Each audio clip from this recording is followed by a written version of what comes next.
Bonjour et bienvenue sur Maroc 24.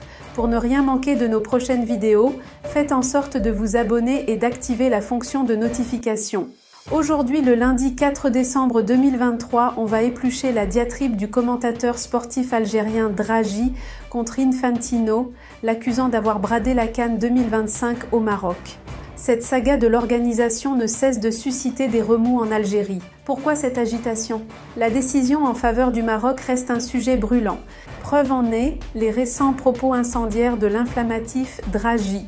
Restez avec nous pour plus de détails dans cette revue de presse tirée du site d'information H24 Info. Plus de 2 mois après l'annonce de la CAF quant à l'organisation de la prochaine Coupe d'Afrique des Nations par le Maroc, la vague d'accusations et de spéculations n'est pas près de fléchir en Algérie. Cette fois-ci, c'est sur X que le commentateur sportif algérien a tenu des propos on ne peut plus controversés sur la décision de la CAF. Invité dans un space pour débattre autour de l'état des lieux du football algérien, Draghi a encore une fois porté de lourdes accusations à l'encontre de Gianni Infantino ainsi que l'instance qui gère le football africain. Lors de cette discussion, l'Algérien a indiqué être satisfait du retrait tardif de son pays de cette course à l'organisation de cet événement continental. Car pour lui, tout le monde savait que le Maroc allait avoir la CAN 2025, pour des raisons et des considérations que l'on connaît tous. Draghi en est même arrivé à incriminer le patron de la FIFA, Gianni Infantino. Selon lui, ce dernier ainsi que le président de la CAF, Patrice Motsepe, auraient partagé des pots de vin à Marrakech.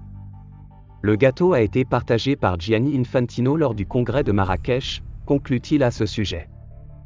Ces spéculations ne datent pas d'aujourd'hui. Bien avant que la CAF n'ait fait son choix, Draghi montait déjà le ton contre la Confédération.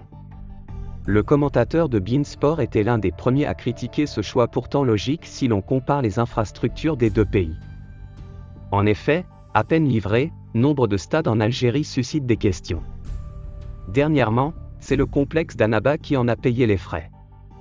Rénové il y a quelques mois, la pelouse dudit stade souffre déjà de quelques problèmes comme annoncé par le sélectionneur algérien, Djamel Belmadi.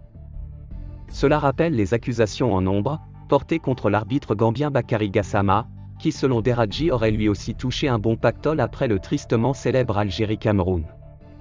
Et pour rester fidèle à ses habitudes de lancer des accusations en l'air, le journaliste n'a encore une fois avancé aucune preuve pour appuyer ses dires. Pour rester informé, je vous invite à regarder les vidéos Maroc 24 qui s'affichent sur votre écran.